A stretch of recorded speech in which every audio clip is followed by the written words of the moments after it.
संबा ने जख्मी भेड़िए की जान बचाई, लेकिन अगले दिन पूरा जंगल हैरान रह गया। Little lion stories. रावी। रात की खामोशी पूरे जंगल पर छाई हुई थी।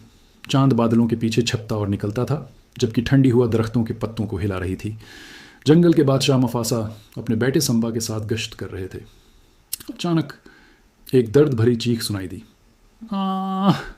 संबा फौरन रख गया। संबा, बाबा, ये आवाज़ कैसी थी? मुफासा, ये किसी ज़ख्मी जानवर की आवाज़ है, एहतियात से मेरे साथ आओ। दोनों आवाज़ की तरफ बढ़े। झाड़ियों के पीछे एक सरमई भेड़िया ज़ख्मी हालत में पड़ा था। उसके पंजे में बड़ा कांटा घुसा हुआ था और वो तकलीफ़ से कांप रहा था। संबा आगे बढ़ा। संबा, हमें उसकी मदद करनी चाहिए। इसी वक्त चंद हर्न और बंदर वहाँ पहुँच गए। हिरन, नहीं, ये भेड़िया है, ये हमारा दुश्मन है। बंदर, उसे यहीं छोड़ दो। संबा ने मुफासा की तरफ देखा। मुफासा खामोशी से ज़ख्मी भेड़िए के करीब गया, कांटा निकाला और करीबी जड़ी बूटियों से उसका ज़ख्म साफ किया। भेड़िया हैरान था। भेड़िया, तुम जानते हो मैं भेड़िया हूँ, फिर भी मेरी जान क्यों बचाई? मुफासा, जंगल का कानून कहता है बेबस जानवर की मदद की जाती है, इससे नफरत नहीं। भेड़िए की आंखों में पहली बार नरमी आ गई। वो आहिस्ता आहिस्ता जंगल से चला गया। अगली सुबह जंगल में अचानक खतरे की आवाज़ गूंज उठी। इकाब आसमान में चक्कर लगा रहे थे। हाथी बेचैन थे। हिरन खौफ से इधर उधर भाग रहे थे। एक बूढ़ा उलो जोर से बोला, जंगली कुत्तों का गूल हमारी तरफ आ रहा है। चंद लम्हों बाद दर्जनों जंगली कुत्ते जंगल में दाखिल हो गए। उनका सरदार धाड़ा, आज से ये जंगल हमारा है।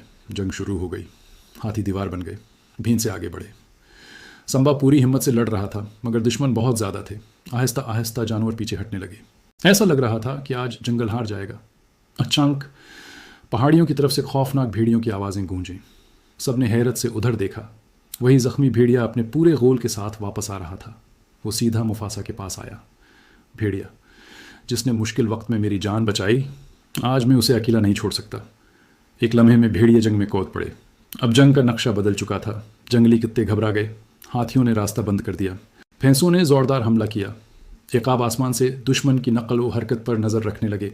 संबा और भेड़िया कुंधे से कुंधा मिलाकर लड़ रहे थे। आखिरकार जंगली कुत्तों का सरदार शिकस्त खाकर भाग गया। पूरा जंगल खुशी से गूंज उठा। शाम को तमाम जानवर बड़े दरख्त के नीचे जमा हुए। हरन, बंदर, ज़ेबरे, हाथी सब खामोश थे। वो भेड़िया मुफासा के सामने आया।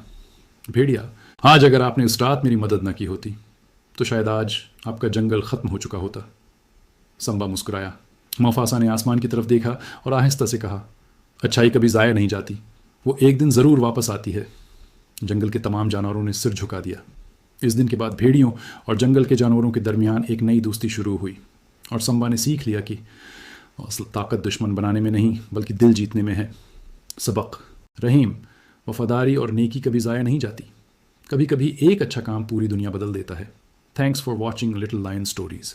अगर आपको ये कहानी पसंद आई हो तो वीडियो को लाइक करें, सब्सक्राइब करें और बेल आइकन ज़रूर दबाएं ताकि आप हमारी अगली दिलचस्प जंगल की कहानी सबसे पहले देख सकें। अल्लाह हाफ़िज़।